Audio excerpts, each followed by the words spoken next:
اگر یقین ہو کہ اللہ میرا مددگار اور یقین ہو کہ اللہ ہر آن میرے ساتھ ہے، پھر کوئی خوف، کس کا خوف؟ کوئی شے اللہ سے بالا تر ہے؟ یہی بات ہے جو حضور نے فرمائی، یہ ایمان کا حاصل ہے لب لباب۔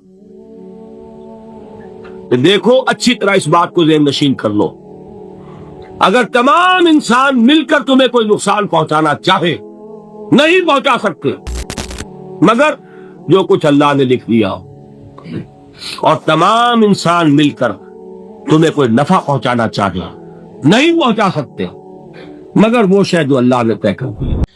جو لوگ اللہ پر ایمان لائیں، کہیں کہ ہمارا رب اللہ ہے، پھر اس پر جم جائیں، ان پر فرشتوں کا نزول ہوتا ہے، نہ کوئی غم کرو نہ خوف، خوشیاں مناؤ جنت کی جس کا تم سے وعدہ کیا گیا تھا۔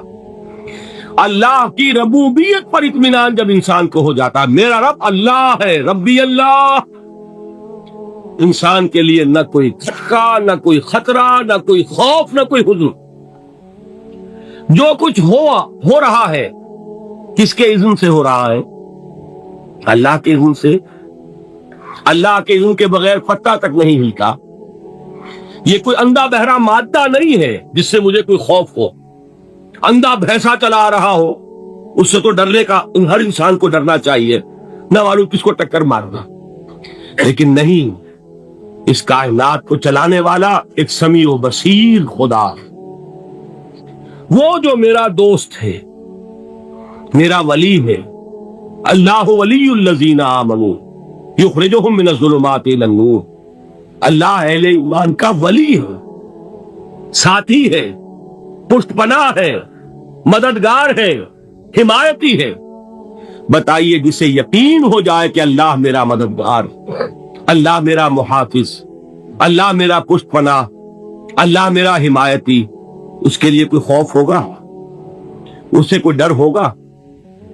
میں مثال دیا کرتا ہوں ایک بہت سادہ، پنجاب کے دیہات کی۔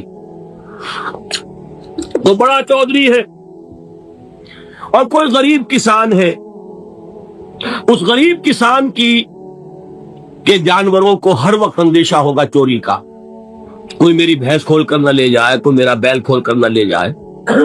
لیکن جس کے بارے میں یہ سب کو معلوم ہو کہ وہ جو بڑا چودھری ہے وہ اس کا دوست ہے، اس کی بچیا کو کوئی خوف ہوگا؟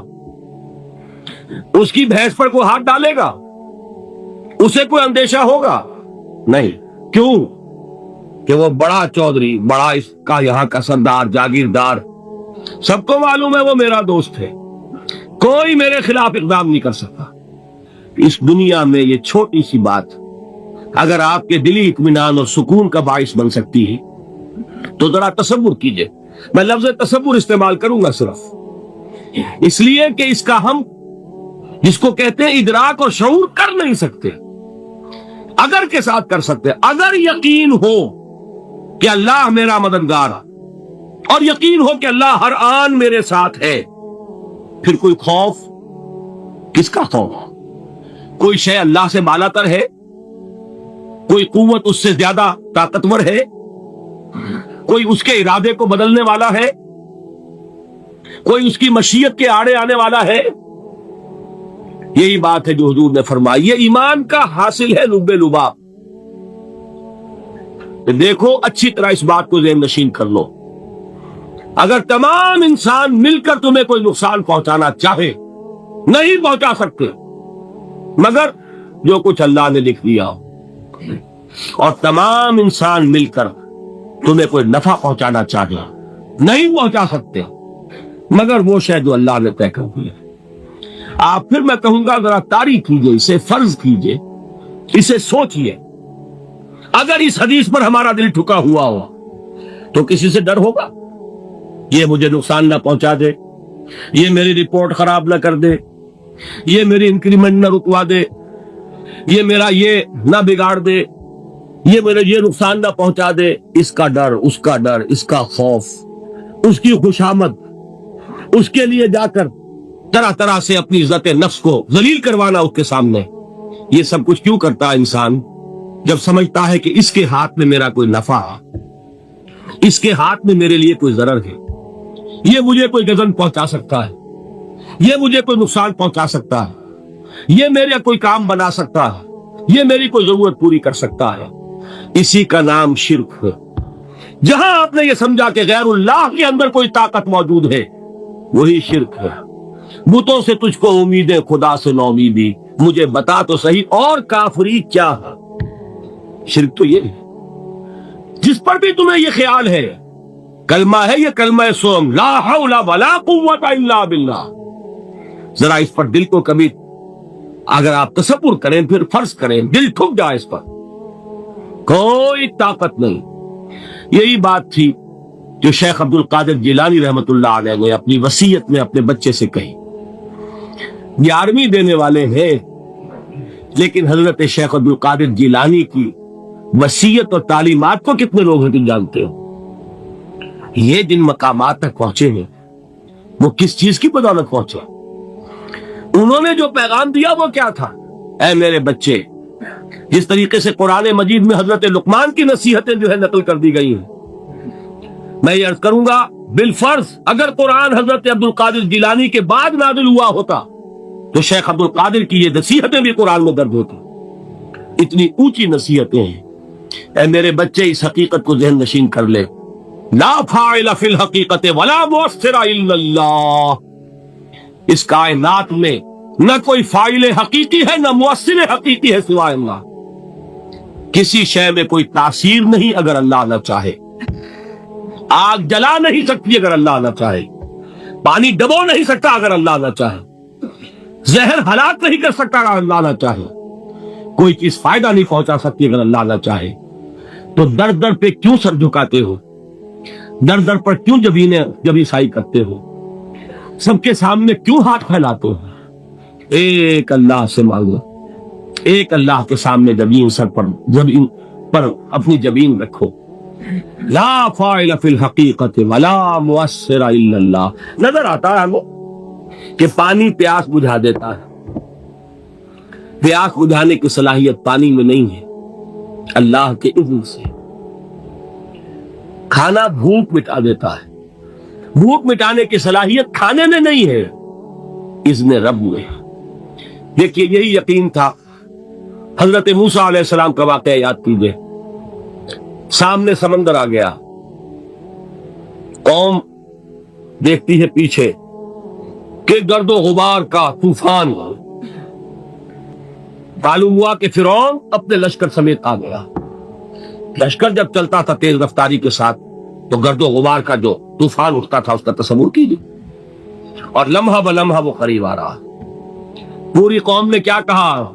اے موسیٰ انا لمدرکون، اے موسیٰ ہم کو پکڑے گئے۔ قرآن مجید نے تو یہاں وہ باتیں نہیں لکھی ہیں، لیکن تورات میں یہ درج ہے کہ بنی اسرائیل جھگڑنے لگے، دست و گریبان ہو گئے موسیٰ کے ساتھ۔ موسیٰ ہمیں یہاں مروایا لا کر، اس سے تو ہم ہی بہتر تھے، وہاں کھانے کو ملتا تھا، زندگی تو تھی، بیگار ہم کر رہے تھے، موت تو نہیں تھی۔ اب جو کچھ ہوگا اس کا تصور کرو، جس طریقے سے ہمارے کپڑے اڑائے جائیں گے۔ تو لڑ رہے ہیں حضرت موسیٰ علیہ السلام، یہ تورات کی تفصیل ہے۔ قرآن میں صرف اتنا آیا ہے، پریشان ہو کر انہوں نے کہا انا لمدرکون، موسیٰ ہم کو پکڑے گئے۔ اس وقت موسیٰ کا جواب کیا ہے؟ کلا ان معی ربی سیہدین، نہیں، میرے ساتھ میرا رب ہے، وہ راستہ دے گا۔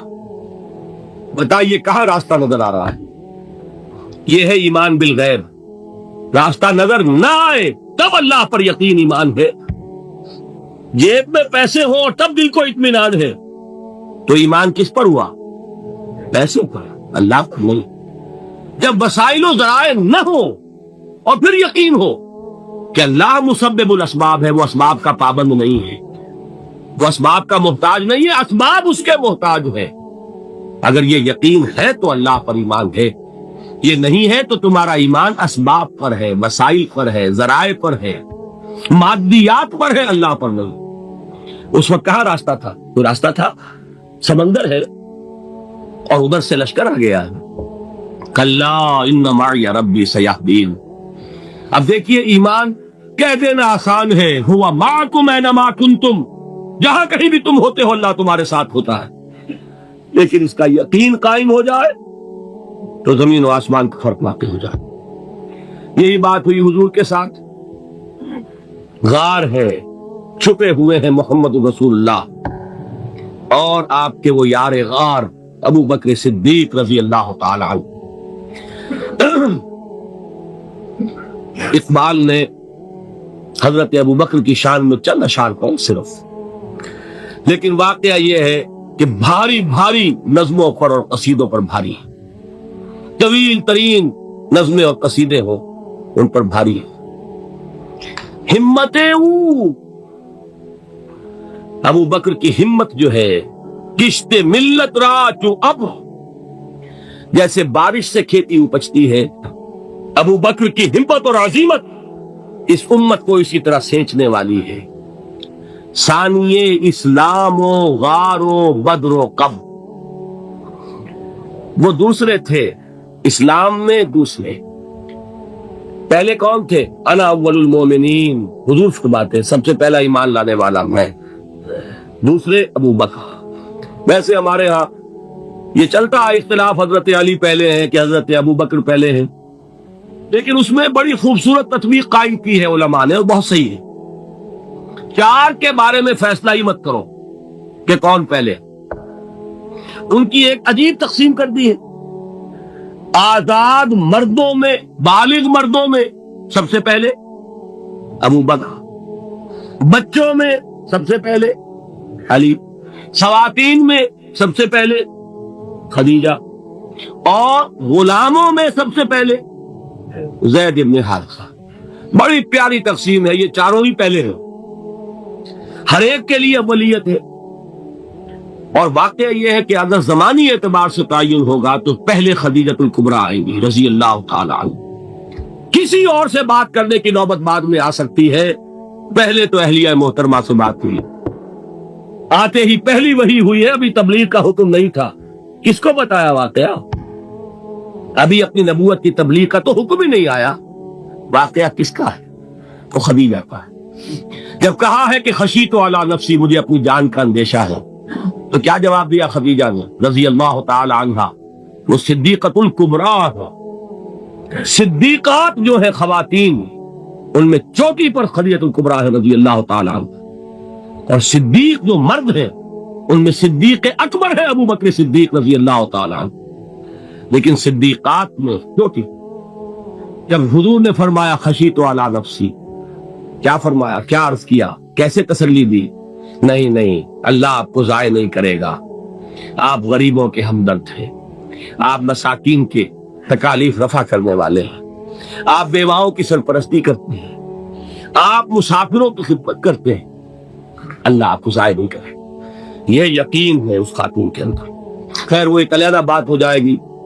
میرے دل پر حضرت خدیجہ رضی اللہ تعالی عنہ کی شخصیت کا بڑا گہرا نقش، جو وہ کوئی اور ہی وقت اور موقع ہوا تو بیان ہوگا۔ بہرحال اقبال نے ایک مصرے میں جو چار اولیتیں جمع کر دی ہیں، ہمتیں او کشت امت را چو ابر، ثانی اسلام و غار و بدر و قبر۔ اسلام میں حضور کے بعد پہلے کون؟ ابو بکر۔ غار میں حضور کے ساتھ کون؟ ابو بکر۔ بدر کی رات اللہ کا رسول کر سجود، وہ جھاڑ، وہ گھاس پھوس کی جو جھوپڑی بنائی گئی تھی، اور وہاں تلوار ننگی لے کر پہرا دینے والا کون؟ ابو بکر۔ اور اس حجرہ عائشہ میں محمد کے بعد سب سے پہلے دفن ہونے والا کون؟ ابو بکر رضی اللہ تعالی عنہ وصلی اللہ علیہ وسلم۔ وہ جو معاملہ میں سنا رہا تھا غار ثور کا، حضرت ابو بکر بھی حضور کے خیال سے لرز گئے ہیں۔ آپ کو یاد ہوگا کہ جا کر پہلے تمام جتنے سوراخ تھے انہیں بند کیا، ایک سوراخ رہ گیا تھا جس کو بند کرنے کے لیے کوئی کپڑا نہیں تھا، وہاں اپنی ایڑی رکھی ہے، تب کہا ہے حضور سے تشریف لائیے، اور اپنے زانو پر حضور کو لٹایا ہے، اور وہاں کسی موذی جانور نے کاٹا ہے، حضور کی آنکھ لگ گئی تھی اس وقت، اس بل کے اندر جو بھی بچھو ہے کیا ہے واللہ عالم، اس نے کاٹا ہے، اس کی تکلیف کی وجہ سے ابو بکر کی آنکھوں سے آنسو ٹپک گئے، حضور کے چہرے مبارک پر پڑے ہیں تو حضور جاگے ہیں، معاملہ کیا ہے؟ ایڑی نہیں ہٹائی وہاں سے، مبادا وہ جانور وہاں سے نکل کر محمد الرسول اللہ کو کوئی گردن پہنچا دے۔ ابو بکر کی ایڑی ہے، جس طرح چاہے کھا لے، ختم کر دے، جان نکل جائے تب کوئی آنچ آئے، محمد پر تو آئے، لیکن جیتے جی نہیں۔ وہ ہے ابو بکر۔ حضور کے خیال سے اس وقت حضور نے پھر اپنا لعاب دہن لگایا ہے، اور اس سے پھر آپ کی تکلیف ختم ہوئی۔ جیسے خیبر میں حضرت علی کی آنکھ دکھ رہی تھی، اس کو جو شفا حاصل ہوئی ہے وہ بھی حضور کے لعاب دہن سے ہوئی۔ بہرحال اس وقت انہوں نے کہا ہے کہ اے نبی یا رسول اللہ، اگر اس وقت ان میں سے کسی نے غیر ارادی طور پر بھی اپنے قدموں کی طرف جھانک لیا تو پکڑے جائے۔ کیا جواب تھا اللہ کے رسول کا؟ لا تحزن ان اللہ معنا، اللہ ہمارے ساتھ ہے، کیوں گھبراتے ہو ابو بکر؟ یہ ہے ایمان باللہ، میرا مالک اللہ، میرا رازق اللہ، میرا محافظ اللہ، میرا مددگار اللہ، میرا پشت پناہ اللہ، میرا دوست اللہ۔ یہ دوستی ہے اللہ کی جو لب لباب ہے، حاصل ہے ایمان کا، اسی کا نام ولایت ہے۔ اولیاء اللہ کے سروں پر سینگ نہیں ہوتے، جس کے دل میں ایمان راسخ ہو چکا ہو وہی اللہ کا ولی ہے، جسے اللہ پر یقین ہو چکا ہے وہی اللہ کا ولی ہے، جسے یقین ہے اللہ میرے ساتھ ہے، میرا مددگار، میرا پشت پناہ، میرا ساتھی، میرا دوست، میرا محبوب، میرا محب۔ اللہ اہل ایمان سے محبت کرتا ہے، واللہ یحب الصادقین، ان اللہ یحب الذین یقاتلون فی سبیلہ صفا کانہم بنیان مرصوص۔ اللہ محبت کرنے والا، اہل ایمان محبوب، اور اہل ایمان محبت کرنے والے اللہ محبوب۔ والذین آمنوا اشد حبا للہ۔ آپ تصور کیجئے جسے یہ رشتہ ایمان یا رشتہ ولایت حاصل ہو جائے، الا ان اولیاء اللہ لا خوف علیہم ولا هم یحزنون، آگاہ ہو جاؤ، اللہ کے دوستوں کے لیے نہ کوئی خوف ہے نہ کوئی حزن ہے۔